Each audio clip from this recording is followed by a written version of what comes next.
So the world is not IID. Conditioning information changes over time, and traders see more information than we see. Our last issue on how we can deal with these kinds of problems: conditional versus unconditional models. A problem is that the parameters of a model may vary over time. That's what I call a conditional model. A classic example is the conditional capital asset pricing model. We may say that expected returns depend on conditional betas times a conditional factor risk premium. Or, translated into discount factor language, there may be a discount factor, which is a linear function of the market return. But that linear function may change over time. There are the parameters that vary over time of the discount factor. So we need AT and BT to make the conditional expectation of MR equal to 0. Or, translating again, there is a return on the market portfolio, which is on the conditional mean variance frontier. It satisfies, it is the minimum conditional variance portfolio for every given conditional mean. That's an example of a conditional model because its parameters vary over time. A counterexample is the consumption-based model, which is an example of what I call an unconditional asset pricing model. This is an asset pricing model where m equals beta times consumption growth to the minus gamma. And notice, beta and gamma don't vary over time, at least in this version of the model. They are not parameters that vary over time. That m satisfies the conditional mean of that m times excess returns is 0. And therefore, we can condition this down transparently to an unconditional representation. And we can include the managed portfolios and the instruments. This is a well-behaved model. That model is, in some sense, less well-behaved. Now, what's wrong with a model that's not so well-behaved like this, a model with time-varying parameters? Well, here's the problem. Take this conditional asset pricing model and try to condition it down. 0 equals ET times discounted payoff, where the discount factor has these time-varying coefficients into it. Try conditioning down. Uh-oh, can't do it. You can't get from there to here. You can't find a new A and B that are constants such that that implies that. The proof is simply try it and get stuck. You will. So what have we seen? We've seen that a conditional model does not imply an unconditional model. A model that's completely conditional with time-varying parameters doesn't imply that there's a corresponding version of an unconditional model. The language is a little confusing because you're used to thinking conditional expectation implies unconditional expectation. But this is different.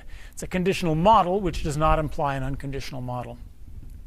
Now, a little bit of a mind-blowing implication, since it's very clear how a conditional model doesn't imply an unconditional model. That means that the statement a return is on the conditional mean variance efficient frontier does not imply that the same return is on the unconditional mean variance efficient frontier.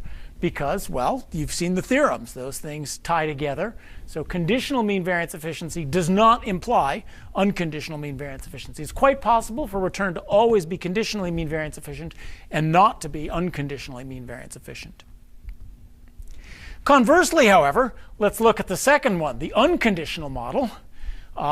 Suppose we have an unconditional model, a model with fixed parameters, and that model prices all of our managed portfolios.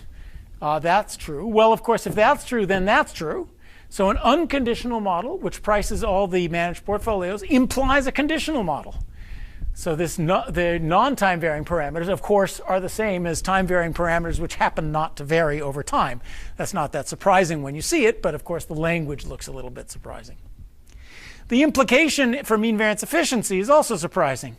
It means that if a return is on the unconditional mean variance frontier, including those managed portfolios, then it's on the conditional mean variance frontier. Exactly the opposite of what the language would make you think. Well, mean variance frontier is different from conditional expectation. So this is also a case where unconditional implies conditional, but conditional does not imply unconditional. Now, that's all very fine and well, but what happens when you have a conditional model and you want to think about testing it? I can't just say throw up your hands and go find an unconditional model. And yes, we can come to a partial solution. So if you want to think about the conditional cap m, what can you do? The best you can do is let us try to model the conditioning information. So if we have, for example, a variable zt, an instrument that we think is driving our conditioning information, the natural thing to do is let's make A and B functions of the ZT and create an explicit conditional model and see what we can do with that. That's a good idea. And here it is. Let us model the conditioning information, A of z and B of z, since we've decided this variable z captures the conditioning information. And as long as we're making functions, we might as well make linear functions, because nonlinear, z squared is just another instrument. So all functions are basically linear functions. So modeling the dependence of the parameters leads you to write our discount factor in this form. A naught plus A1z, B naught plus B1z, RT plus 1. But wait a minute. Now we've got an unconditional model again. We just have an unconditional model with a few extra factors. Instead of m being a linear function of only the market return, now m is a linear function of also the variable zt and the product zt times rm, or that's another managed portfolio in itself. So a conditional cap m and one information variable zt is equivalent to an unconditional three-factor model. And that's an interesting view on where multi-factor models may come from. Multi-factor models may just reflect conditioning information driving around the parameters of an ultimately conditional one-factor model.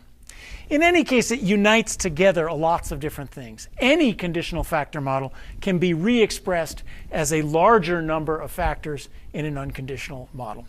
Of course, it's only a partial solution, because to do this, I need variables zt that I can see. I can't use variables zt that are just in agents' heads. So if you truly believe there's a conditional model where A and B vary around based on just agent information, I don't know how to derive unconditional implications of a model like that we can test. So what have we learned? Conditioning information matters a lot, and I hope I've sensitized you to information sets. The agent's information set, the variables that we include to forecast things as instruments in a study, or just unconditional means. Those are three different information sets. Don't confuse them.